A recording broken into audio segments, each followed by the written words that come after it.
आत्म्याच्या विरुद्ध दुर्भाषण, ज्याला आपण इंग्लिशमध्ये ब्लास्फेमी म्हणतो किंवा पवित्र आत्म्याची निंदा असं म्हणतो. आणि देवाने स्पष्ट असं सांगितलेलं आहे की पवित्र आत्म्याची जो कोणी निंदा करील त्याला क्षमा नाहीच, तर तो सार्वकालिक पापाचा दोषी ठरणार आहे.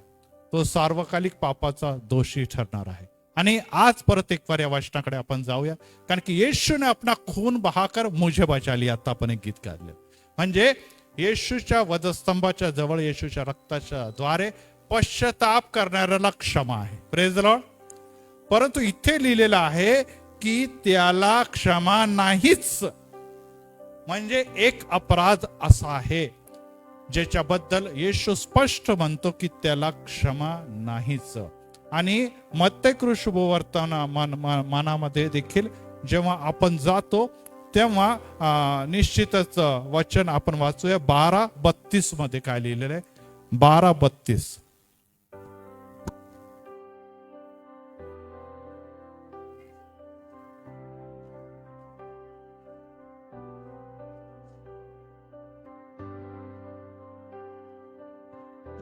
तीन शुभवर्तमान, 1-2 पण नाही, 3 शुभवर्तमान ह्या वादाचे स्पष्टीकरण देतात की मनुष्याच्या पुत्र. आता इथे आणखीन स्पष्टीकरण दिलेलं आहे. मागच्या मार्क शुभवर्तमानामध्ये लिहिलेलं नाही, परंतु इथे स्पष्ट लिहिलेलं आहे की मनुष्याच्या पुत्राविरुद्ध. म्हणजे मनुष्याचा पुत्र कोण आहे?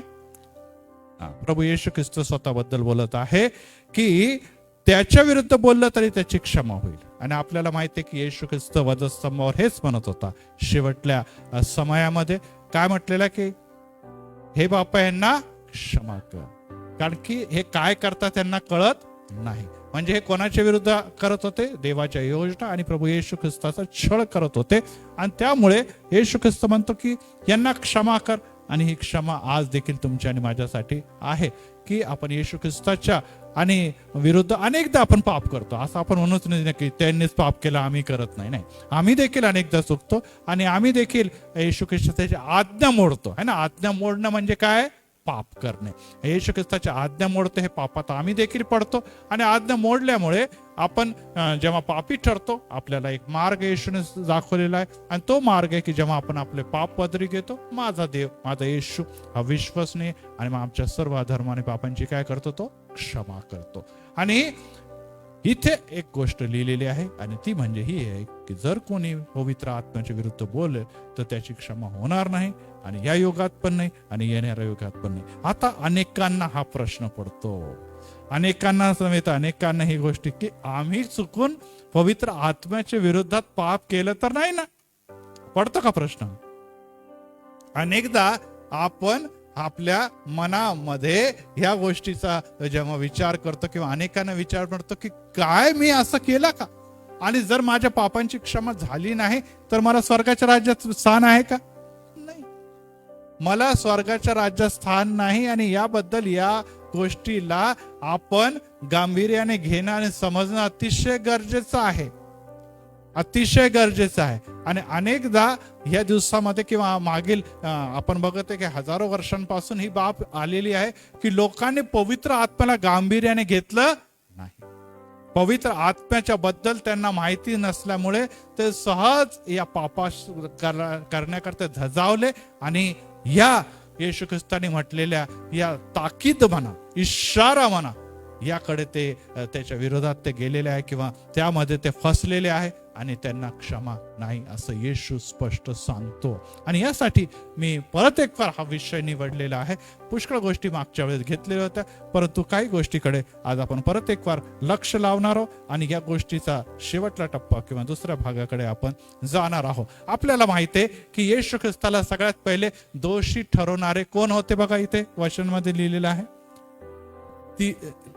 तिसरा अध्याय 21 वचनामध्ये काय दोष लावला होता आणि कोणी दोष लावला होता? मार्क 3:21. मागच्या वेळेस झालेलं आहे, मी नुसतं रिव्हिजन करत आहे. सांगा. नाही, आरंभी नाही. ते कोण होते सांगा लवकर मला. तिसरा अध्याय मार्क आताच आपण वाचलेलं 21व्या वचनामध्ये झालंय मागच्या वेळेस. हा, सगळ्यात पहिले कोणी दोष लावलेला आहे? आप्तजन म्हणजे कोण? त्याच्या घरातलेच लोक. झालेलं आहे, काही नवीन मी नाही बोलत आहे. मागच्या वेळेस झालेलं आहे की त्याच्या घरचे लोक, म्हणजे कदाचित त्याचे बहिणी असतील, भाऊ असतील, किंवा त्याचे नातलग असतील, ते त्याच्यावर दोष लावत. काय, कोणता दोष लावत आहे? की तो वेडा आहे. तो कोण आहे? वेडा आहे. आणि आता मला सांगा, जर त्याला वेडा म्हटलं तर त्याची क्षमा होईल का? येशू ख्रिस्ताला वेडा म्हटलं तर त्याची क्षमा होईल का?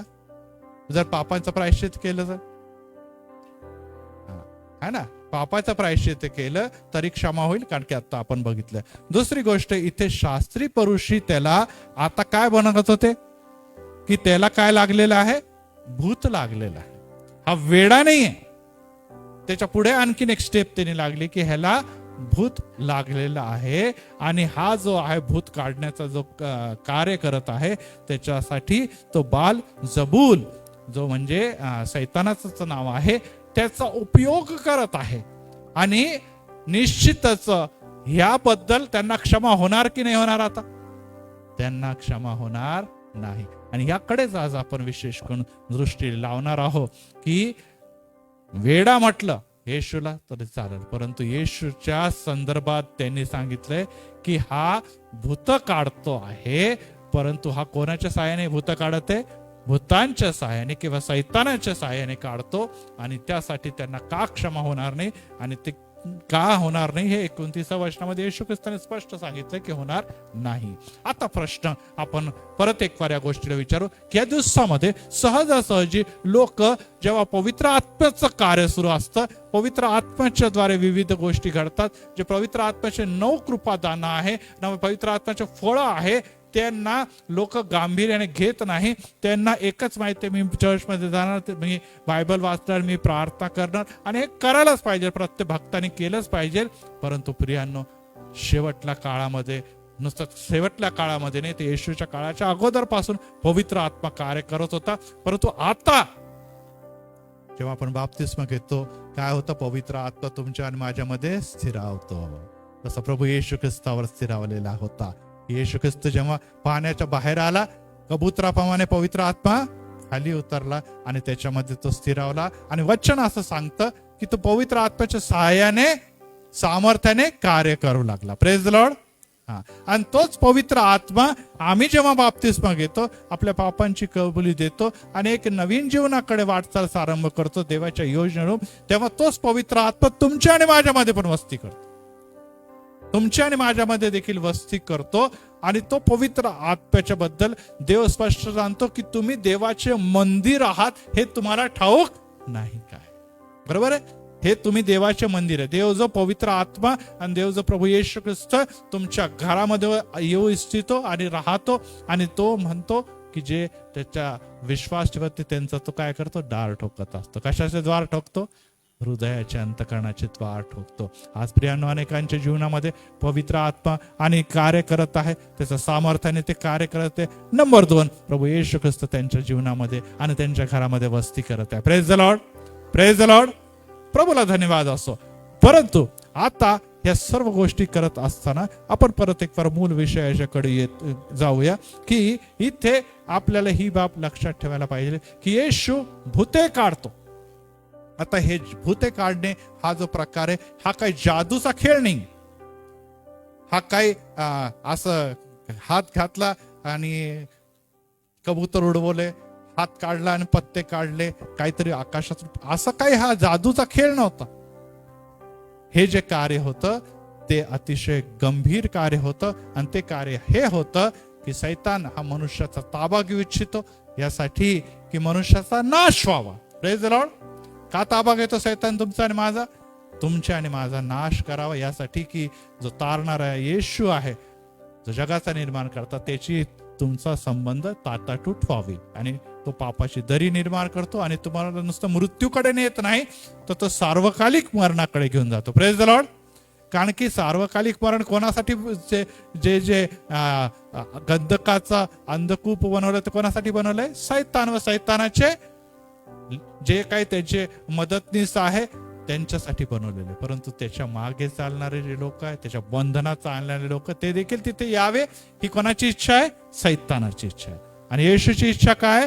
तुम्हासाठी मी घर बनायला जातो, घर तयार झालं म्हणजे मी येईन आणि तुम्हाला घेऊन जाईल, तिथे घेऊन जाण्यासाठी. परंतु आम्ही जेव्हा येशूला नाकारतो, दुसऱ्या भाषेमध्ये पवित्र आत्म्याच्या कार्याला नाकारतो, तेव्हा आम्ही सैतानाच्या बंधनात सापडतो आणि सैतान आम्हाला कुठे घेऊन जातो? नरकाच्या त्या अंधकारात घेऊन जातो.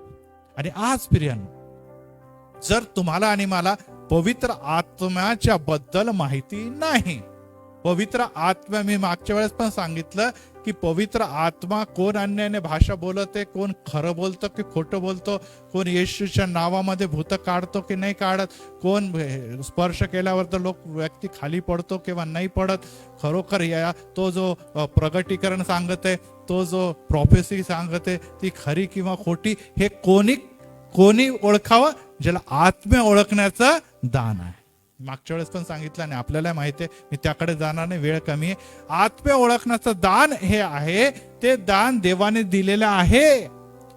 आणि देवाचं वचन आम्हाला सांगतं की जग तुम्हाला ओळखू शकत नाही, जग तुम्हाला ओळखू शकत नाही, कारण की तुम्ही आत्म्याने चालवले जाणारे लोक आहे. तर ज्याच्यामध्ये आत्मा वस्ती करतो तेच तुम्हाला आणि मला ओळखू शकतात, आणि तेच तुम्हाला आणि मला खरं सांगू शकतात की तुम्ही धार्मिकतेत आहात किंवा खोटे धार्मिकता आहे.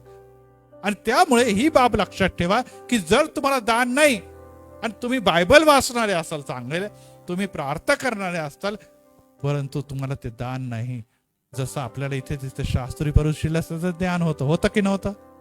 ते पारंगत होते, त्यांना नियमशास्त्र सगळं माहित होतं, त्यांना सगळ्या गोष्टी माहित होतं की येणारा मसीहा कोण आहे, कसा येणार, कुठे येणार, हे सगळ्या गोष्टी ऑलरेडी सगळ्या पवित्र शास्त्रामध्ये संदेशाने सांगितल्या होत्या. परंतु ते आत्म्याच्या कार्याला ओळखू शकले का? आत्म्याच्या कार्याला ओळखू शकले का?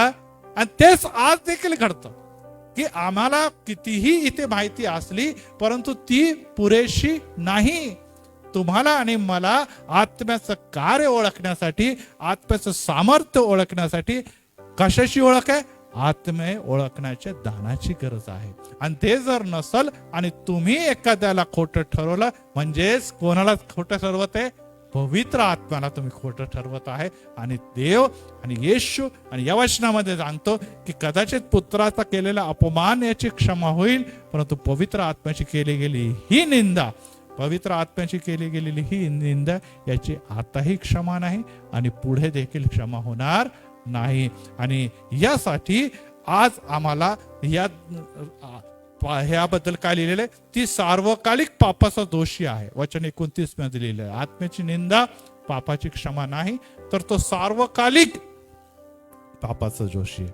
म्हणजे तो पाप येशूच्या रक्त आणि येशूच्या द्वारे देखील क्षमा होणार नाही. आणि यासाठी काय हे घडत आहे की तुम्ही सावध राहावं, तुम्ही आणि मी काय करावं? सावध राहावं. आणि जर तुम्ही आणि मी सावध नाही तर बेसावधपणे सैतान तुमचा आणि माझा उपयोग करून घेणार आहे. आणि त्याद्वारे ही बाब आपल्याला लक्षात ठेवणं अतिशय महत्वाचं आहे. जेव्हा आपण प्रेषितांच्या कृत्यामध्ये येतो आणि प्रेषितांच्या कृत्यामध्ये आपण आल्यानंतर 5व्या अध्यायामध्ये एक कपल आहे आणि त्या कपलचं नाव आहे हनन्या आणि सफीरा. काय नाव आहे? मिळालं सगळ्यांना?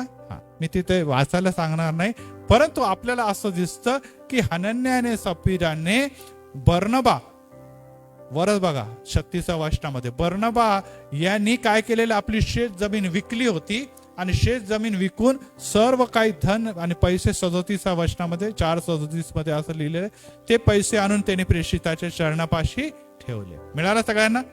बर्नबाला सगळेजण ओळखतात, कारण की त्यांनी सुवार्थ फेरीमध्ये मोठं काम केलेलं आहे संत पावलाच्या बद्दल. आणि सर्व त्याचे एक मार्गदर्शक म्हणून त्याच्याद्वारे तो प्रभावित होऊन यांनी देखील ठरवलं की जर बर्नबा आपलं सर्व काही विकून प्रेषितांच्या चरणी म्हणजे देवाच्या कार्यासाठी जर देतो तर आम्ही देखील करणार. आणि पवित्र शास्त्रामध्ये कुठे पण लिहिलेलं नाही की देवाने त्यांना आज्ञा दिली किंवा प्रेषिताने त्यांना सांगितलं, हे स्वइच्छेने करायचं होतं. परंतु त्यांनी काय केलेलं? दुसऱ्या वचनामध्ये 5:2 मध्ये लिहिलेलं, काय लिहिलेलं बघा,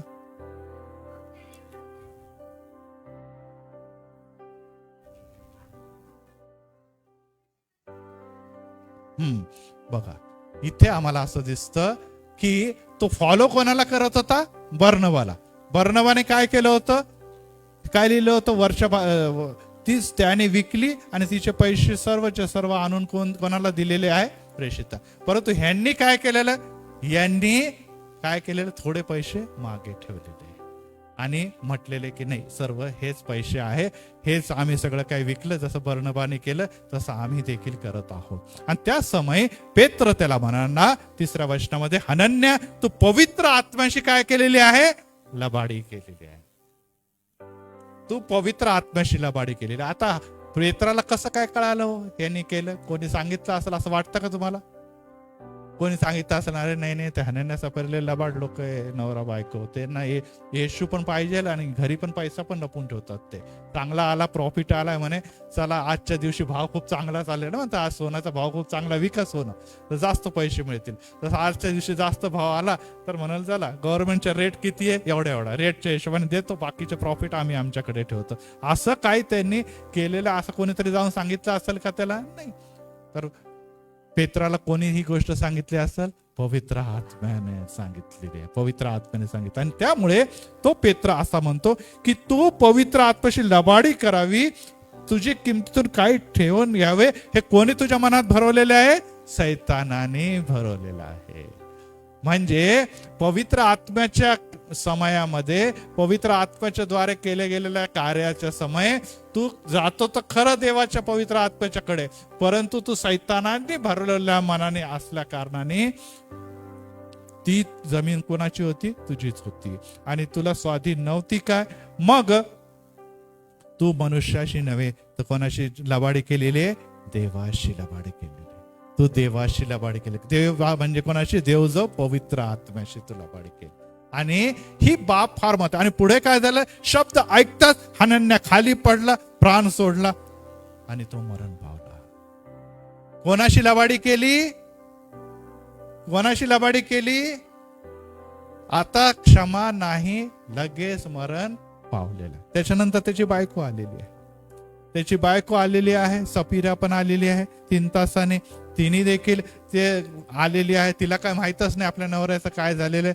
ती देखील तशीच त्याच जोश मध्ये आले की मी तर फार मोठं, मी तर आता बर्नबा सारखी झालेली आहे, माझा नवरा देखील आता पुढे गेलेला आहे, त्याचंही कौतुक झालं, आता माझं पण कौतुक होईल की बघा ह्यांनी सगळी इस्टेट विकलेली आणि आपल्या चरणी आणली. तेव्हा पेत्र 9व्या वचनामध्ये म्हणतो, प्रभूच्या आत्म्याची परीक्षा पाहण्यात तुम्ही संगनमत का केले? पहा, तुझ्या नवऱ्याला पुरले त्याचे पाय दाराशे, तर तेही तुला उचलून देतील. लागेच तिने पायाजवळच प्राण सोडले आणि तिला देखील मरण आलेलं आहे. क्षमा मागायची संधी मिळाली का? क्षमा मागायची चान्स दिला का? नाही, काहीच नाही मिळालं. पवित्र आत्म्याशी लबाडी केली, त्या क्षणी तो मेला. हो प्रियांनो, आम्ही पवित्र आत्म्याला जेव्हा फसवतो किंवा पवित्र आत्म्याच्या विरुद्ध लबाडी करतो, त्याला आपण दुर्भाषण शब्द वाढतो, लगेच जरी मरत नसलो तरी लक्षात ठेवा, सार्वकालिक मरणासाठी तुम्ही आणि मी ठेवले गेलेले, वेगळे केलेले लोक ठरतो. आणि त्यामुळे तुम्ही देवाला फसवू शकतात. देवाला फसवू शकतात म्हणजे देवाच्या विरुद्ध तुम्ही लबाडी केली तरी देव तुम्ही क्षमा कर. परंतु जेव्हा तुम्ही पवित्र आत्म्याला लबाड ठरवतात, त्या समयी त्या पापाची या युगामध्ये पण क्षमा नाही आणि त्या युगामध्ये देखील क्षमा नाही. आणि ही बाब आपण लक्षात ठेवणं अतिशय. आता ही बाब काय लिहिलेलं इकडे बघा, 11 वचन वाचा, 5:11 मध्ये.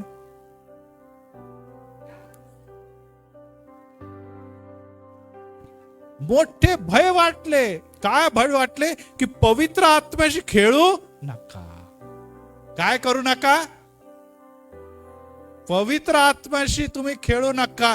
तुम्हाला जर कळत नाही, तुम्हाला जर ज्ञान नाही, तुम्हाला जर माहिती नाही आणि तुम्ही पवित्र आत्म्याशी खेळतात, पवित्र आत्म्याची निंदा करतात, तेव्हा तुमच्या जीवनामध्ये काय होतं हे प्रत्यक्ष दर्शन इथे झालेलं आहे. आणि त्यामुळे आज परत एक फार वचनाच्या द्वारे मी तुम्हाला आणि मला शिकवत असताना ही बाब लक्षात ठेवा की तुम्हाला आणि मला प्रत्येक गोष्टी करण्याची ताकद आहे किंवा संधी करू शकतात किंवा तुम्हाला मोकळीकता आहे, परंतु एकच गोष्ट लक्षात ठेवा, पवित्र आत्मा ज्याच्याबद्दल तुम्हाला आणि मला हे माहित आहे आणि तर जर तुम्ही करायचं धाडस करतात तर त्याचा परिणाम अतिशय गंभीर होऊ शकतो आणि त्याला क्षमा नाही. हनन्या आणि सफीरा क्षणात मरण पावले, त्यांना क्षमा देखील मागण्याची संधी प्राप्त झालेली नाही. तुम्ही आणि मी जरी क्षणात मरण पावलो नाही तरी देखील क्षणात ती संधी जी क्षमेची आहे ते तुम्ही आणि मी गमवणार आहोत. आणि यामुळे आता ही बाब सांगत असताना परत एक वार आपण त्या कडे जाऊया आणि मत्तय शुभवर्तमानामध्ये आपण असताना परत एक वार त्या वचनाकडे जात असताना बघूया. आणि त्यामध्ये येणे प्रकारे लिहिलेलं आहे मत्तय शुभवर्तमानामध्ये 12व्या अध्यायामध्ये की हा जो भूत काढतो तो कोणाच्या साहाय्याने भूत काढतो?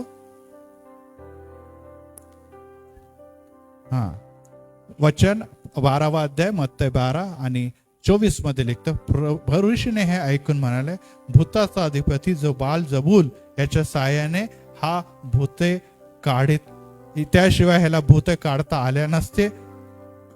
हे त्यांनी विचार केला. का विचार केला? कारण की लोकांना वाटू लागलं की हा चमत्कार, कोणता चमत्कार होता? एका व्यक्तीला लागलं होतं भूत आणि ते भूत कसं होतं?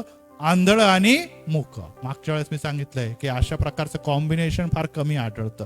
मूक असतो, बधीर असतो, परंतु आंधळा पण आहे आणि मूक आहे हे क्वचितच आढळतं.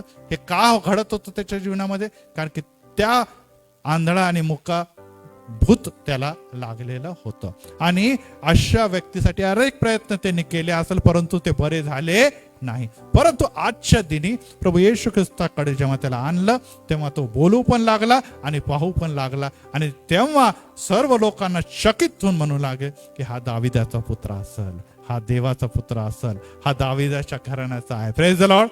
आणि त्यामुळे यांना म्हणजे परुषी आणि जे शास्त्री होते हे यांना या गोष्टीचा धक्का लागला आणि त्यांना हे वाटलं की अरे हा असा दाविदाचा पुत्र, हा तर कार्पेंटरच्या घरामध्ये जन्मला, हा तर बढईचा पुत्र आहे, हा तर काही राजघराण्यासारखा राहत नाही, हा तर राजासारखा दिसत नाही आणि मसीहा तर कशासाठी येणार आहे? तो राजांचा राजा आहे म्हणजे त्याच्याकडे हत्यार असतील, सैन्य असतील आणि तो आम्हाला काय करणार आहे?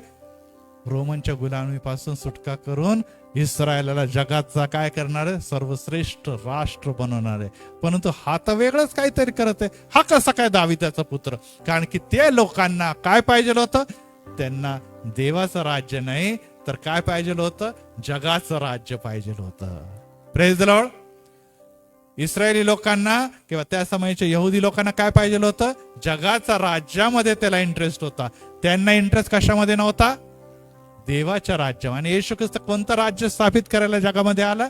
देवाचं राज्य स्थापित करायला आला. आणि त्यामुळे त्यांनी त्याला ओळखून देखील अनोळखी म्हटलेलं आहे त्याला. आणि त्यासाठी मग आता जेव्हा त्यांना कळालं की अशा प्रकारचे चमत्कार घडते आणि लोक तर आता म्हणायला लागले की हाच तो मसीहा असायला पाहिजे, तेव्हा ते चिडले आणि त्यांनी काय म्हटलं? हा वेडा नाही, ह्याला भूत लागलेला आहे आणि हा भूताच्या सायाने भूते काढतो, भूताच्या सायाने भूते काढतो. आता मला सांगा, मी प्रश्न विचारतो की त्यांनी येशूने याला बरे केले, कशाच्या सहाय्याने बरे केले? देवाच्या सामर्थ्याने की भूताच्या सामर्थ्याने? परंतु हे लोक काय म्हणत होते? कशाच्या सामर्थ्याने बरा झाला? कोणाच्या सामर्थ्याने बरा झाला? भूताच्या सामर्थ्याने. म्हणजे त्यांचं म्हणणं होतं की पवित्र आत्मा हा नसून हा भूत आहे, हा भूताचा आत्मा आहे. आणि जेव्हा आपण पवित्र आत्म्याला भूत म्हणतो, जेव्हा पवित्र आत्मा देव जो पवित्र आत्म्याला आपण भूत बनवतो तेव्हा त्याचा काय काय होणार आहे? अपमान होणार. आणि अपमानाला आपण काय म्हणतो? दुर्भाषण. दुर्भाषण. दिसत आहे की हे कार्य देवाचं कार्य आहे, स्पष्ट दिसत आहे की असं कार्य कधीच घडलेलं नाही. येशू ख्रिस्त वारंवार सांगत आहे देवाच्या बद्दल आणि सर्व काही संदेश तो देत असताना जसं आपण 12व्या अध्यायाच्या 28व्या वचनामध्येच लिहिलंय, अहो कष्टी व भाराक्रांत जन हो, तुम्ही सर्वजण माझ्याकडे या म्हणजे मी तुम्हाला काय देईन? विसावा देईन. आणि या सर्व गोष्टी दिसत आहे की कष्टी भाराक्रांत जण येत आहे, त्यांना विसावा, मुक्ती आणि तारण मिळत आहे. तरी देखील ते काय म्हणत आहे की ह्याच्यामध्ये काय भूत आहे आणि ह्याच्यामध्ये सामर्थ्य कोणाचं आहे? पवित्र आत्म्याचं सामर्थ्य नाही, तर ह्याच्यामध्ये भूताचं, सैतानाचं सामर्थ्य आहे. दुसऱ्या भाषेमध्ये त्यांनी या सामर्थ्याला, पवित्र आत्म्याचं सामर्थ्याला काय म्हटलेलं आहे? भूताचं सामर्थ्य. आणि जेव्हा आपण भूताचं सामर्थ्य म्हणतो, पवित्र आत्म्याला भूत ठरवतो, लक्षात ठेवा, पवित्र आत्म्याला आपण भूत ठरवतो, तेव्हा पवित्र आत्म्याच्या विरुद्ध काय होतं? दुर्भाषण होतं. आणि दुर्भाषणाबद्दल प्रभू येशू ख्रिस्त पुढे जाऊन म्हणतो की कदाचित पुत्राच्या विरोधात तुम्ही काय बोलले तरी त्याविषयी क्षमा होईल, परंतु जेव्हा तुम्ही पवित्र आत्म्याच्या विरोधात काही बोलाल तेव्हा या युगात पण नाही आणि येणाऱ्या युगामध्ये पण तुम्हाला त्याची क्षमा मिळणार नाही, त्याची क्षमा मिळणार नाही. आणि त्यासाठी आपण जेव्हा आपल्या भूतांच्या सामर्थ्याबद्दल येतो अनेकदा, आणि मागच्या वेळेस मी तुम्हाला शिकवलेलं होतं की स्वर्ग किती आहे सांगा बरं? स्वर्ग, ओजस घे ना, ते किती स्वर्ग आहे? मागच्या वेळेस मी सगळं चित्र वगैरे दाखवलं होतं. ओजस दाखव, ओजस हलवा जरा त्याला.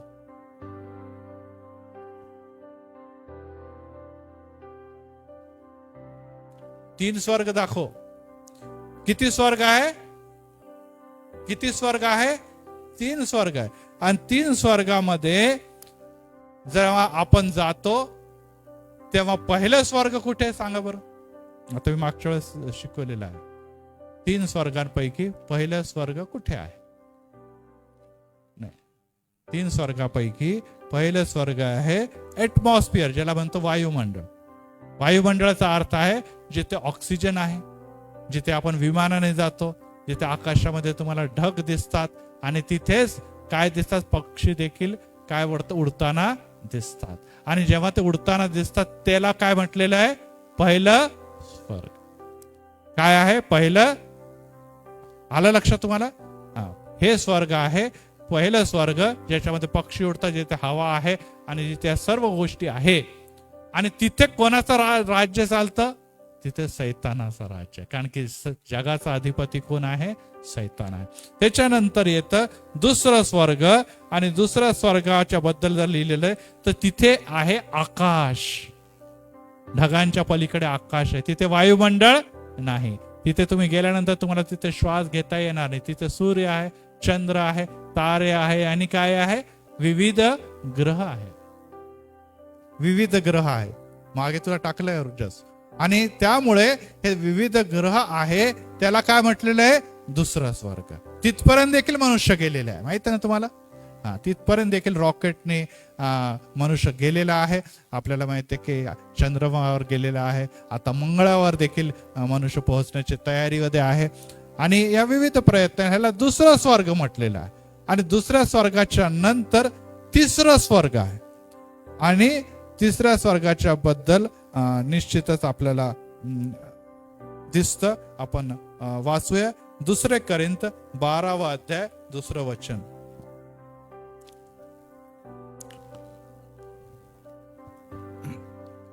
दुसरं कोरिंथ 12:2. इथे काही लोकांना त्या स्वर्गापर्यंत नेण्यात आलेलं आहे आणि त्यापैकी एक असं नाव आहे संत पाऊल.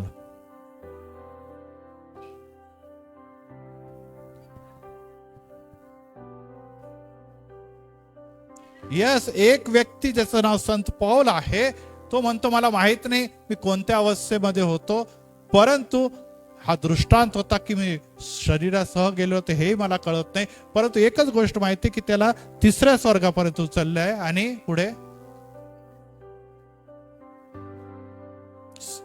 सदेह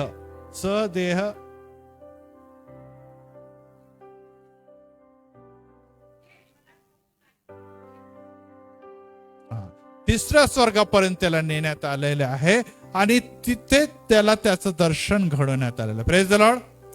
हम यीशु के संग एक दिन स्वर्ग जाएंगे, ज्याला इंग्लिश मध्ये पॅराडाइज म्हटलेलं आहे. Praise the Lord. तिथे तुम्हाला आणि मला जाण्यासाठी प्रभू येशू ख्रिस्त आणि निश्चितच तुमची आणि माझी मनाची तयारी केला. सगळ्यांना माहिती स्वर्ग स्वर्ग स्वर्ग, पण स्वर्गामध्ये 3 प्रकार आहे. पहिला आहे वायुमंडळ आणि आकाशामध्ये. नंबर 2 आकाशाच्या पलीकडे, वायुमंडळाच्या पलीकडे आकाश आहे जिथे विविध ग्रह आहे, तिथे स्वर्ग नंबर 2.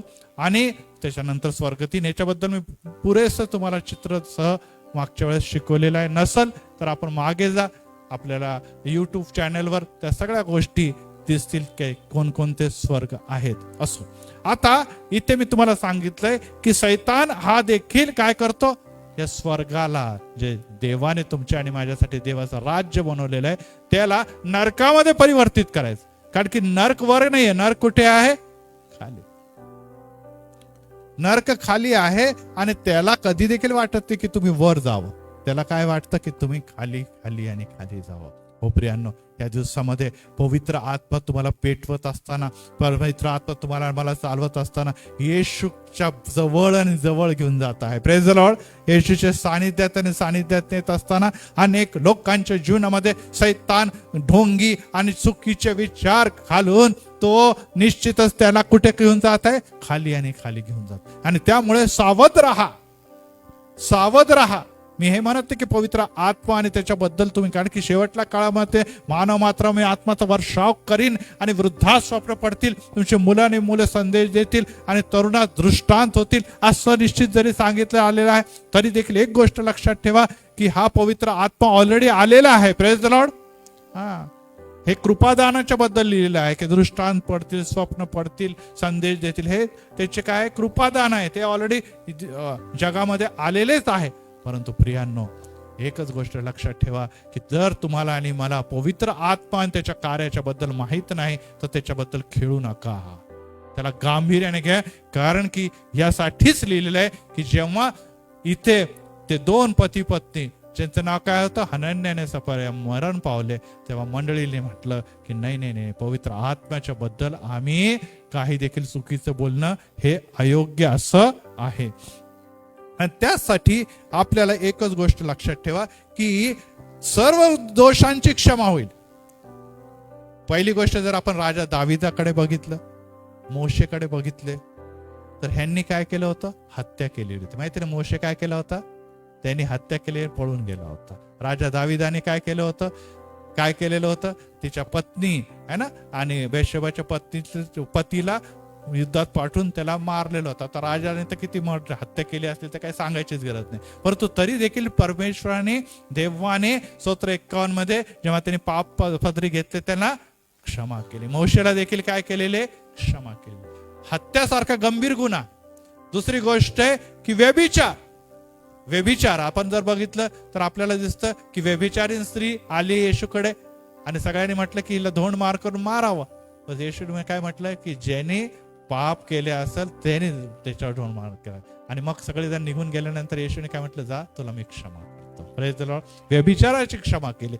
आपल्याला माहिती आहे दाविदाने देखील व्यभिचार केला आणि त्याला देखील त्यांनी काय केलेलं आहे, क्षमा केली. व्यभिचारासारखं गंभीर आपण बघतो की ती शमरोनी स्त्री होती जिने किती नवरे केले होते. तिला देखील काय केलेलं, विहिरीच्या जवळ क्षमा मिळाली. आणि तिने म्हणजे व्यभिचार आहे, हत्यासारखे गुन्हे देखील क्षमा होतील. परंतु पवित्र आत्म्याच्या विरुद्धात जेव्हा तुम्ही बोलतात तेव्हा तुमची आणि माझी कधी देखील क्षमा होणार नाही. आणि आज आपण अनेक लोक हा विचार करतात की मी चुकून असं केलं तर नाही ना. परत एक फार लक्षात ठेवा, आपण ख्रिस्ती लोकांमध्ये, पवित्र आत्म्यामध्ये, मंडळांमध्ये जातो येतो, अनेकांचं आपण निरीक्षण करतो, अनेक सभेमध्ये आपण निरीक्षण करतो, अनेक लोकांचं आपण निरीक्षण करतो. त्यांच्यामध्ये आत्मा खरा आहे की खोटा आहे हे आपल्या डोक्यामध्ये चालत राहतं. आणि अनेकदा असं तर नाही घडलं ना की अरे ह्यातील लाबाळ माणूस आहे, आम्हाला माहित आहे ना हा कसा आहे, ही कशी आहे आणि काय अन्याने भाषा बोलते आणि काय भूत काढतात आणि काय करतात. खरोखर ह्याच्याकडे भूत काढण्यासाठी भूताचा आत्मा तर नाहीये ना, भूताचा आत्मा तर नाहीये ना. आणि असं म्हणून आपण त्या व्यक्तीचा न्याय करायला जातो. आपण त्या व्यक्तीचा न्याय करायला जातो त्याचं कॅरेक्टर किंवा त्याचं जीवन बघून आपण त्या गोष्टीला करण्यासाठी धजावतो. परंतु मला सांगू द्या, खेळू नका. गांभीर्याने या गोष्टीला घ्या, कारण की आता शेवटला दिवस आलेला आहे. लोक कन्फ्यूज होत आहे, लोक खोटं बोलायला मागे पुढे पाहते, खोटे संदेष्टे उठलेले आहे, आणि ते विशेष करून ते संदेष्टे लोकांच्या बद्दल त्यांना ज्ञान नसताना देखील बोलतात. आणि अशा समय त्या संदेष्टांना देखील हा इशारा आहे की जर तुम्ही पवित्र आत्म्याच्या विरोधात दुर्भाषण केलं तर या युगामध्ये आणि येणाऱ्या युगामध्ये देखील क्षमा होणार नाही. आणि त्यासाठी ही बाब आपण गांभीर्याने घेणं अतिशय गरजेचं आहे. आणि निश्चितच येशूला जेव्हा त्याच्या घरचे लोक काय म्हटले की ह्याला हा वेडा आहे, तर त्याची क्षमा होईल. परंतु शास्त्री आणि परुषी म्हटले की हा पवित्र आत्म्याच्या सहाय्याने नव्हे तर कोणाच्या सहाय्याने काढतोय भूत, भूताच्या सहाय्याने काढतो, तेव्हा त्याची क्षमा झालेली नाही. आता त्याने काय गुन्हा केला हे देखील जाणून घेणं अतिशय महत्वाचं आहे. कारण की शास्त्री आणि परुषी जे त्या समयाचे सगळ्यात धार्मिक लोक होते, जे सर्व विधी चालवत होते, आणि इतकंच नव्हे तर त्या समय लोकांच्या पापांची क्षमा करण्यासाठी हे याजक आणि महायाजक म्हणून देखील काय करत होते, वेगवेगळे अर्पण करत होते. म्हणजे लोकांच्या क्षमेसाठी देवावर मध्यस्थी ते एका बाजूला ते करत होते, यशस्वी मध्यस्थी करत होते, आणि दुसऱ्या बाजूला हे देखील गुन्हा त्यांच्या जीवनामध्ये होता. आणि त्याबद्दल आपल्याला हे दिसून येतो. आता प्रश्न हा निर्माण होतो की त्यांनी असा कोणता गुन्हा केलेला होता. आणि आताच मी तुम्हाला सांगितलेलं आहे. आणि आपण मत्तेकृ शुभवर्तमान याचा 12वा अध्याय आणि 28वा वचन वाचा बरं. मत्ते 12. कोणाच्या सहाय्याने भूते काढते? मला देवाच्या आत्म्याच्या सहाय्याने, देवाच्या आत्म्याच्या सहाय्याने. कोण भूत काढत होता? येशू काढत होता. आणि आज देखील लोक भूत काढतात कोणाच्या सहाय्याने? देवाच्या आत्म्याचे सहाय्याने भूत काढतात. आत्म्याच्या सहाय्याने भूत काढतात. मग येशूचं काय काम आपण म्हणा? येशूने त्याच्या शिष्यांना, जेव्हा ते 12 शिष्य होते, पुढे 72 शिष्य होते, आणि त्या सर्वांना काय दिलं? सामर्थ्य दिलं. कशाचं सामर्थ्य दिलं? भूते काढण्याचे सामर्थ्य दिलं, चमत्कार करण्याचं सामर्थ्य येशूने त्या काळामध्ये दिलं होतं. आणि शेवटी तो जात असताना देखील म्हणतो की मी जातो खरा, तुम्हाला एकटं सोडणार नाही, पवित्र आत्मा तुम्हावर येईल आणि तुम्हाला सामर्थ्य प्राप्त होईल. Praise the Lord.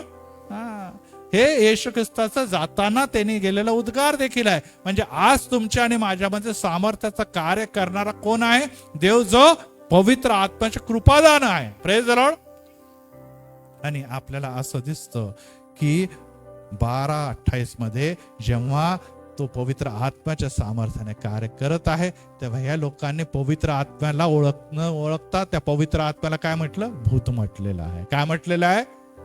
किंवा सैतान म्हटलेलं आहे. आणि त्यामुळे मग येशू ख्रिस्ताने पुढे त्याला सांगितलेलं आहे. कारण की त्यांनी बघा, आणि 31व्या वचनामध्ये 12:31 यास्तव मी तुम्हाला सांगतो की प्रत्येक पाप व दुर्भाषण याची माणसाला क्षमा होईल. दुर्भाषण मतलब चुकीचे भाषण. पाप म्हणजे देवाच्या आज्ञा पाळणे. परंतु पवित्र आत्म्याच्या विरोधात जे दुर्भाषण करतील म्हणजे चुकीचे तुमचे स्टेटमेंट, चुकीचे भाषण, हे जेव्हा तुम्ही करतात त्याची क्षमा होणार नाही. मनुष्याच्या पुत्राच्या विरुद्ध जर कोणी काही बोलेल तर त्याची क्षमा होईल, परंतु कोणी पवित्र आत्म्याच्या विरोधात जेव्हा बोलेल त्याची क्षमा होणार नाही, या युगी नाही आणि येणाऱ्या युगामध्ये देखील नाही. हो प्रियांनो, आज परत एक वार मोठ्या गांभीर्याने मी तुम्हाला सर्वांना सांगू इच्छितो की काय घडलेलं होतं. हो प्रियांनो, जेव्हा तुम्हाला बायबल माहित नाही, लक्षात ठेवा, आता क्षमा कोणाला संधी आहे? ज्यांना माहित नाही, जे येशूला ओळखत नाही, ज्यांना पवित्र शास्त्र माहित नाही, ज्यांना देवाच्या बद्दल काय माहित, त्यांनी जरी पवित्र आत्म्याच्या विरोधात काय बोललं तर एकदा त्यांना क्षमा होईल. कारण की ते अजाणतेमध्ये तो गुन्हा करतात. शास्त्री पारुषांना माहित होतं की नाही होतं? बाकी समजा या जगामध्ये तुम्ही म्हणतो ते लोक तर असे बोलतात, ते हालेलुयाबद्दल तसे बोलतात, ते कार्याबद्दल असे लोक बोलतात, ते लोक तसे बोलतात, मग त्यांना क्षमा होणार नाही की? यस, त्यांना माहित नाही, त्यामुळे त्यांना काय होईल? क्षमा होईल. त्यांना क्षमा होईल, कारण की त्यांना ते अजाण आहे. त्यांना माहित नाही, येशू पण माहित नाही, देवचा पवित्र आत्मा पण त्यांना माहित नाही. त्यामुळे ते अजाणतेमध्ये ते बोलतात. आणि जेव्हा ते देवाकडे येतील, क्षमा मागतील, तर त्यांना क्षमा होईल. क्षमा होईल. परंतु आम्ही जे विश्वासनं, ज्यांच्या हातामध्ये पवित्र शास्त्र आहे, जे बायबल स्टडी अटेंड करतात, देवाच्या वचनामध्ये चालतात, त्यांना माहित आहे देवचा बाप कोण आहे, देवचा पुत्र कोण आहे, देवचा पवित्र आत्मा काय, पवित्र आत्म्याचे कार्य काय, पवित्र आत्मा कसं कार्य करतो. तर मग तुम्हाला आणि मला क्षमा मिळणार नाही. सगळ्यात महत्वाची गोष्ट, आता पुढचं स्टेटमेंट करत लक्ष देऊन ऐका. आता काय, पवित्र आत्मा तुमच्या आणि माझ्यामध्ये का दिला हो सांगा? की त्याने तुमची आणि माझी ओळख, तुम्हाला आणि मला पित्याची आणि पुत्राची ओळख करून देण्यासाठी आला. Praise the Lord. पवित्र आत्मा तुमच्या आणि माझ्यामध्ये का राखला गेलेला आहे? यासाठी की जे तुमच्या आणि माझ्यामध्ये दुरावा निर्माण झाले. आपण जेव्हा पाप करतो, पवित्र आत्मा तुमच्यामध्ये असला तर तो काय म्हणून, तू चुकलेला आहे, तू अयोग्य केलेलं आहे. आता देखील येशू तुझ्यावर प्रीती करतो. आता देखील येशू क्षमा करायला तयार आहे. तो अद्याप देखील तुला बोलावत आहे, चल जा त्या वधस्तंभाच्या पाशी जा. येशू ख्रिस्ताच्याकडे आपले पाप पत्रिके, तो विश्वसनीय न्याय आहे, तो तुला क्षमा करेल. आपण पवित्र आत्म्याची ती वाणी ऐकतो आणि आपण काय करतो, येशूच्याकडे जातो, पापांची क्षमा मागतो आणि तो आम्हाला क्षमा करतो. Praise the lord. येशू ख्रिस्ताचं सामर्थ्य, येशू ख्रिस्ताचे सर्व आत्म्याचे फळ आमच्यातून प्रगट करण्यासाठी कोण काम करत आहे? पवित्र आत्मा करतो. पवित्र आत्मा देवाने दिलेलं सामर्थ्याचे कृपादान तुम्हाला आणि मला मिळवून देतो आणि ते आपण जगाला प्रदर्शित करतो. Praise the Lord. हे कार्य पवित्र आत्म्याचं तुमच्या आणि माझ्यामध्ये, आणि हे सर्व कार्य आपल्या जीवनामध्ये होत असताना जर तुम्ही म्हणता की तो पवित्र आत्मा सैतान आहे, तो पवित्र आत्मा भूत आहे, तो पवित्र आत्मा खोटा आहे, तो पवित्र आत्मा लबाड आहे, तेव्हा लक्षात ठेवा, त्या पवित्र आत्म्याचं कार्य परत होईल का? होईल का? आत्ताच एक वचन सुरुवातीला मी सांगितलं की पवित्र आत्म्याला खिन्न करू नका. राजा दावीद देखील म्हणतोय स्तोत्र 51 मध्ये की तू तुझा पवित्र आत्मा माझ्यामधून काढून घेऊ. जुन्या करारामध्ये म्हणा की नवीन करारामध्ये म्हणा, पवित्र आत्मा हा तुमच्या आणि माझ्यामध्ये आहे तोपर्यंत तुम्ही आणि मी देवाच्या द्वारे, देवामध्ये, देवाच्या साठी कार्य करत राहणार आहे. Praise the Lord. आणि त्यासाठीच आपल्या मंडळीची थीम काय आहे? बलाने नव्हे आत्म्याने कार्य होईल असा कोण म्हणतो? सेनाधीश परमेश्वर म्हणतो. Praise the Lord. हे प्रेषितांच्या कृत्यांचं दुसरं नाव काय? पवित्र आत्म्याचे कार्य. आणि जगाच्या येशू ख्रिस्ताचं जेव्हा रॅप्चर होईपर्यंत पवित्र आत्मा निरंतर काम करणार आहे. Praise the Lord. आपण केडगावचं नेहमी उदाहरण देतो, तिथे काय झालं? आत्म्याचं संजीवन आलं. Praise the Lord. अनेक राष्ट्र म्हणण्यापेक्षा अनेक महाद्वीप, कॉन्टिनेंट, अमेरिका, ब्रिटन, हे सर्व काय आत्म्याच्या लाटीच्या द्वारे राष्ट्र आणि द्वीप बदलून गेले. Praise the Lord. हे पवित्र आत्म्याचं कार्य होणार आहे आणि ज्याच्यासाठी आपण प्रार्थना करतो की देव जो पवित्र आत्म्यासाठी कोणती गोष्ट अशक्य नाही, आणि आम्ही प्रार्थना करतो की देवा आत्मा ह्याची पकड घे यासाठी की तू त्याला बदलू शकतो. Praise the Lord. आणि एवढं सर्वजण तुम्हाला आणि मला माहित आहे ना. काही नवीन सांगितलं का मी? काहीच नवीन नाही. परंतु हे माहित असताना देखील आपण एखाद्याच्या मध्ये असलेला पवित्र आत्मा, आपल्यामध्ये असलेला पवित्र आत्मा याला न ओळखता किंवा ह्याला ओळखूनही आपण त्याच्या विरोधात जेव्हा भाषण करतो, कोणतं भाषण करतो? चुकीचं भाषण, दुर्भाषण करतो, त्याला बूट ठरवतो, त्याला अपमानित करतो, तो पवित्र आत्मा तुमच्यामधून निघून जाणार आहे. आणि अशा लोकांना मग कोण आपल्या ताब्यात घेणार आहे? सैतान घेणार आहे. आणि सैतान घेऊन तुला कुठे घेऊन जाणार आहे? तो त्या नरकाग्नीमध्ये घेऊन जाणार आहे. कारण की येशू ख्रिस्त ह्या जगामध्ये सैतानाला बांधायसाठी आलेला आहे. Praise the lord. आत्म्याच्या सामर्थ्याने तो बांधत आहे आणि त्यांनी हे कार्य काय केलेलं आहे? वधस्तंभावरच नव्हे तर येशूच्या आगमनाच्या द्वारे आरंभ झालेलं आहे. ते कार्य तुमच्या आणि माझ्या आणि या जगामध्ये आज आरंभ असताना आज येशू गेलेला आहे. तो त्याचं कार्य करत आहे. तुमच्यासाठी माझ्यासाठी काय करतो? मध्यस्थी करतो. तुमच्या आणि माझ्यासाठी घर तयार करतो. आणि आपल्याला एकटं न सोडता त्याने आपल्यामध्ये कोण ठेवलेलं आहे? पवित्र आत्मा. आणि पवित्र आत्मा आपल्याला येशू पण दाखवते, स्वर्गाचा मार्ग पण दाखवते, येशूची प्रीती पण दाखवते, पित्याचं अद्भुत कार्य दाखवते. हे वचनाचे गूढ रहस्य कोण आपल्याला दाखवते? पवित्र आत्मा. हे पुस्तक कोणाच्या द्वारे लिहिलेलं आहे? पवित्र आत्म्याच्या द्वारे त्याचे विविध सेवकाने दासाने लिहिलेलं आहे. आणि हे सर्व गोष्टी तुम्हाला दिसत असताना तुम्ही जर त्याच्या विरोधात दुर्भाषण करतात, हे सर्व जर माहित असूनही तुम्ही सहज आपल्याला खुश करण्यासाठी मी किती ज्ञानी आहे, मी किती धार्मिक आहे, मी किती आत्म्याने भरलेला असं म्हणून आपण अशा प्रकारची वल्गना करतो, तर मला सांगू द्या, येशू ख्रिस्ताचं स्पष्ट वचन सांगतं की तुम्हाला ह्या युगातही नाही आणि त्या युगामध्ये देखील कधी देखील क्षमा होणार नाही. हे युग म्हणजे येशू ख्रिस्ताचं आगमन त्या युगामध्ये झालेलं. Praise the Lord. येणाऱ्या युगामध्ये तुम्हाला आणि मला अंतराळात घेऊन जाणार आहे. आणि सर्व होत असताना अनेकांनी त्याच्या विरोधात कार्य केलेलं आहे. आणि ते कार्य होत असताना तुम्ही कोणालाही विशेष करून व्यक्तीचा न्याय करू नये हे येशूने स्पष्ट सांगितलं. इथे तुम्ही देवाचा न्याय करायला निघाले है ना. त्यांनी खोटं ठरवलं म्हणजे कोणाचा न्याय केलेला आहे? देवाच्या पवित्र आत्म्याचा न्याय करायला निघालेला आहे. येशू म्हणतो की तुम्ही मनुष्याचा न्याय करू नका, कारण की एक वचन तरी खूप सुंदर सांगितलेलं आहे. त्यामध्ये तो म्हणतो की अरे वेडा, आपल्या मुसळ आणि कुसळ बद्दल काय सांगितलं सांगा बरं, काय वचन आहे ते? म्हणजे तुला दुसऱ्याच्या डोळ्यातले कुसळ दिसेल. तू पहिलेच आंधळ आहे, तू पहिलेच पापी आहे आणि दुसऱ्यांचे पाप काय शोधत बसलाय तिथे. परंतु मनुष्याला जेव्हा बायबल वाचायला लागतो, प्रार्थना करायला लागतो, स्वतःला धार्मिक समजायला लागतो, मग लगेच दुसऱ्यांचे पाप दिसायला लागतात. आणि तो जर वरचढ आहे, तो जर आत्म्याच्या सहाय्याने काम करत आहे, लगेच त्याच्याकडे तो बोट करतो आणि त्याला खोटं ठरवायचा प्रयत्न करतो. आणि असं करता करता जर तुम्ही खून पवित्र आत्म्याला खोटं ठरवून गेलं, तर मला सांगू द्या, मग त्याचा न्याय हा भयानक आहे, हा भयानक आहे. आणि त्यामुळे ही गोष्ट मंडळांमध्ये, स्टडीमध्ये विशेष करून आपण लक्षात ठेवणं गरजेचं आहे. Praise the Lord. अनेक लोक यावर संदेश देत नाही, कारण की त्याला ते गांभीर्याने घेत नाही. परंतु येशू ख्रिस्ताने ज्या गांभीर्याने ते सांगितलेलं आहे, त्याबद्दल जेव्हा आपण विचार करतो, तेव्हा तिथे क्षमा नाही, ही बाब लक्षात ठेवणं अतिशय गरजेचं आहे. आणि जेव्हा आपण आपल्या मध्ये वस्ती करणारा पवित्र आत्मा ह्याच्या विरोधात बोलतो, तेव्हा आपण दोषी ठरतो. आणि ही बाब जाणून घेणं आज अतिशय महत्वाचं आहे. आणि याकरता आज मी शेवटचा मुद्दा घेतो आणि संपवतो की देवाने खरोखर तुम्हाला आणि मला माफ केले की नाही. अनेकदा का लोकांना म्हणतात, काय माहिती देवाने मला माफ केले की नाही, काय माहिती देवाने मला क्षमा केले की नाही. मी म्हटलं तर देवा मला क्षमा कर, देवा माझे अपराध मी तुझ्या समोर मांडतो, ते मला क्षमा केलेले की नाही. ह्याबद्दल अनेकांना डाऊट असतो. आणि त्याच्यासाठी तुम्हाला आणि मला त्याच्यावर विश्वास ठेवणं अतिशय गरजेचं. Praise the Lord. यस, आपला देव विश्वासू आणि न्यायी आहे, विश्वासू आणि न्यायी आहे. जर तुम्ही पापांची क्षमा मागतात आणि परत एक वार पश्चाताप करतात, म्हणजे पापांच्या पासून तोंड फिरवतात, तेव्हा देव तुम्हाला क्षमा करतो. Praise the Lord.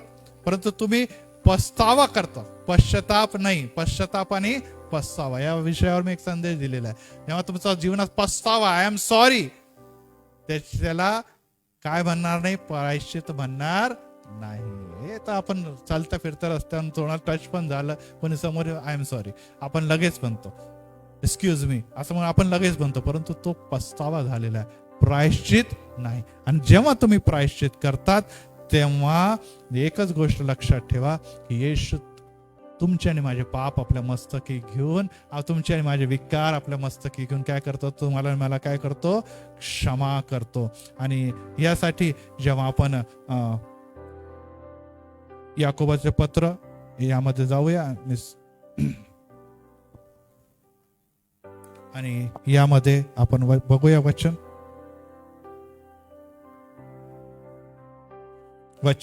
4 अध्याय आणि वचन 8 ते 10 वाचा. देवा म्हणा सगळेजण, देवाजवळ या म्हणजे तो तुमच्या जवळ येईल. वाचा पुढे.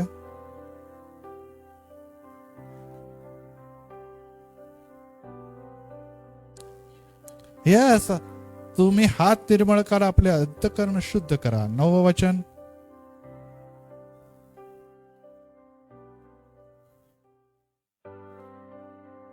येस, मौज मजा, मला हे पाहिजे, मला ते पाहिजे आणि आनंदच पाहिजे माझ्या जीवनामध्ये, यापेक्षा आपल्या पापांसाठी, आपल्या अधर्मांसाठी काय लिहिलेले, कष्टी व्हा, शोक करा, रडा, तर काय होईल. आमेन. प्रभू, मला सगळेजण मला प्रभू समोर नम्र व्हा, म्हणजे तो तुम्हाला उच्च करेल. यस, तो तुम्हाला उच्च करेल. आणि त्याच अध्यायाच्या 5व्या अध्यायामध्ये 16 वचनामध्ये वचन येणे प्रकारे सांगतं की जेव्हा तुम्ही निरोगी व्हावे म्हणून आपली पातके एकमेकांजवळ कबूल करून एकमेकांसाठी प्रार्थना करतात, देव काय करतो, नीतिमानाची प्रार्थना ऐकतो आणि काय करतो, त्याला क्षमा करतो. Praise the Lord. आज परत एक वार ह्याच्याबद्दल मी रविवारी संदेश देणारच आहे की उपवास समयामध्ये प्रभू तुम्हाला आणि मला काय देणार आहे, कारण की त्या रविवारानंतर म्हणजे येत्या रविवारच्या नंतर आपण उपवास समयामध्ये प्रवेश करणार आहोत, त्याबद्दल मी बोलणारच आहे. परंतु आज परत एक वार आपल्या सर्वांना मी हेच सांगू इच्छितो की देव हा जादूगर नाही. ते चमत्कार चिन्ह हे तो जो काय करत आहे ते त्याची सामान्य कार्य आहे. Praise the Lord. त्याचे जे पण कार्य आहे तो मुखातून बोलतो तरी ते घरून येतो आणि त्याच्यासाठी निसर्गाला आपण जिकडे पण बघतो सगळं काय तो बोलला आणि तसं झाले. Praise the Lord. त्यामुळे देवासाठी एकाला भूत घालवणं, देवासाठी एकाला सैतानाला घालवणं हे काय फार कठीण नाही, कारण की भूते त्याची ऐकतात. Praise the Lord. परंतु भूते भूताच्या विरोधात जाणार नाही आणि भूताच्या विरोधात जाणार नाही त्यासाठी काय लिहिलेलं आहे, येशू ख्रिस्ताने उदाहरण देत असताना सांगितलंय की पहिले तो बलवानांना धरतो आणि मग त्या घरामध्ये लूट करण्याच्या अगोदर तो काय करतो, त्या बलवानाला धरल्यानंतर मग ते जे काय आहे त्याच्यामध्ये वचनामध्ये त्यांनी खूप सुंदर लिहिलेलं आहे, त्याला बांधून टाकतो आणि मग पुढे याने प्रकारे लिहिलेलं आहे. एक मिनिट परत वास्तव वचन मी बलजाबूलच्या बद्दल लिहिलेलं आहे. 23 वचन मार्क 3:23 मध्ये, तेव्हा आपणाजवळ तो म्हणला की मी सैतानाला काढतो, आपसात फूट पडलेले राज्य कधी देखील टिकणार नाही. 27 वचन, बलवान माणसाला आधी बांधून टाकल, मग कोणाच्या घरात शिरून, घरात म्हणजे त्याच्या जीवनात जिथे भूत लागलेलं आहे त्याला सैतानाला बांधलं, मग त्याच्या शरीरात म्हणजे त्याच्या विचारात तो शिरला आणि मग मालमत्ता, मालमत्ता म्हणजे काय, सैतान व सैतानी सत्ता जी त्याच्या जीवनात लागलेली आहे, जे भूत म्हणतो त्यांना तो घालवतो आणि असं जर त्याने केलं नाही तर त्याला लुटता येणार नाही. याच्यावरून येशू ख्रिस्ताने हे सांगितले की सैतान सैतानाला घालवणार नाही. तो सैतानाला घालवणारा त्याचा निर्माण करता परमेश्वर आहे, तो त्याला बांधल आणि मग बांधल्यानंतर काय करणार, त्या घराला लूट म्हणजे त्याच्या घरात असलेले ते ज्या काही गोष्टी आहे ज्याला आपण भूते म्हणतो तो घालवण्यात येशू सक्षम आहे. Praise the Lord. आणि त्यामुळे आज आपण ही गोष्ट शिकूया, ही गोष्ट जाणून या की दुर्भाषण हे तुमच्या आणि माझ्या जीवनात होता कामा नाही. आणि जर दुर्भाषण हे होता कामा नाही तर आपल्याला काय शिकावं लागेल, वचन शिकावं लागेल. Praise the Lord. हे जर आज आम्ही अनेक लोक का धजावतात, कारण की ते वाचत नाही, ते अभ्यास करत नाही, त्याला याचं ज्ञान नाही. परंतु काहीतरी शिकल्यामुळे, कोणाचा तरी संदेश ऐकल्यामुळे त्यांना वाटतं अरे मी तो अभी तो एपोलोस हो गया, अभी तो मैं काय म्हणतात एक मोठा प्रॉफिट बनून गेलेलो आहे, आता मला सगळं यायला लागलं, एखादं कृपादान भरलं किंवा एखाद्या प्रार्थना चांगली यायला लागली, थोडासा संदेश दिला तर आता तर मी फार मोठा संदेश टाळून गेलेलो आहे. आणि अशा प्रकारे मग ते दुसऱ्याचे न्याय करायला सुरुवात करतात. शास्त्री पुरुषांनी तसंच केलं, परंतु झालं काय झालं, त्यांनी त्या गोष्टी ज्या देवाला अपेक्षित नव्हत्या त्याच गोष्टी त्यांनी केल्या आणि परिणाम हा झाला की त्यांच्या द्वारे सैतानाच्या बंधनात ते अडकून त्यांनी कोणाचं केलेलं आहे, पवित्र आत्म्याच्या विरोधात दुर्भाषण केलं आणि देव म्हणतो त्याची कधी देखील क्षमा होणार नाही. प्रभू करो तुम्हाला सुबुद्धी प्राप्त. प्रार्थना करो. प्रभू आम्ही तुला धन्यवाद देतो आणि की आम्ही देखील पित्या आज तुझं वचन वाचावं, वचनात चालावं, वचनात दृढ व्हावं, कारण की पित्या ज्यांनी तुझं वचन वाचलेलं आहे, कारण की तो वचन पाठवून तुम्हाला मुक्त करणारा, आरोग्य देणारा गौरव बाबा, आज परत एक वार वचन आमच्यापर्यंत आलेलं आहे, त्याद्वारे आमचे नेत्र उघडलेले आहे, त्याद्वारे आम्हाला परत एक वार तू या गोष्टीची जाणीव दिलेली आहे की पवित्र आत्मा आणि देवाच्या सामर्थ्याची खेळू नका. कारण की आम्ही या जगामध्ये न्यायाधीश नाही, तर आम्ही लीन व नम्र होऊन त्या न्यायाधीश देवाच्या न्यायासनाच्या समोर उभे राहणारे असे लोक आहोत. आम्ही चुकणारे आहोत, आम्ही पापी आहोत, परंतु आम्ही अनेकदा पित्या दुसऱ्यांचा न्याय करण्यात झजावतो. आणि असं करत करत जर आम्ही आत्म्याच्या विरोधात दुर्भाषण करून बसतो तर पित्या हे फार गंभीर दंड आमच्यावर येतो. याबद्दल आज आम्ही शिकलेलो आहे. प्रभुराया आम्हाला त्यापासून परावृत्त कर. देवाच्या आत्म्या तुझ्यामध्ये चालू अति धार्मिकता, ढोंगी धार्मिकता आमच्यामध्ये असेल तर येशूच्या नावामध्ये पवित्र आत्मा तू आमच्यातून काढू. आम्ही सदोदित लीन असावं, सदोदित नम्र असावं. हो येशू अशी कृपा कर, अशी दया कर. त्या प्रकारे संत पाऊल एवढं पुस्तक लिहून देखील म्हणतो की मी जगात सर्वात मोठा पापी आहे, परंतु पित्या आम्हाला काही नसताना आम्ही स्वतःला धार्मिक समजायला जातो आणि तिथेच कुठेतरी आम्ही सैतानाच्या बंधनात जखडतो. सैतानाची सत्ता, सैतानाचं बंधन, तुझा आमच्यावर अधिकार नाही. आम्ही देवाचे लोक आहोत, आम्ही देवाच्या रक्ताच्या द्वारे खंडणी भरून वेगळे केलेले लोक. सैतान तुझी सत्ता आमच्यावर चालणार नाही. आणि पित्या आज आम्ही भूताच्या नव्हे तर आम्ही देवाच्या आत्म्याच्या द्वारे चालवणारे लोक असताना येशू तू आम्हाला आणखीन दृढ कर, आणखीन मजबूत कर. आत्म्याचे फळे, आत्म्याची कृपा दान आहे यामध्ये तू आम्हाला भर. आणि तुझं अभिवचन की शेवटल्या काळामध्ये मी आत्म्या मात्रचा वर्षाव करेन, इत्यादीचा लाभ आम्हाला दे. परत एक वार तू आमचे नेत्र उघडले, भेट घेतली, आभार मानतो प्रभू येशूच्या नावात. आमेन, आमेन, आमेन. खरोखर आज प्रभू आमच्याशी बोललेला आहे.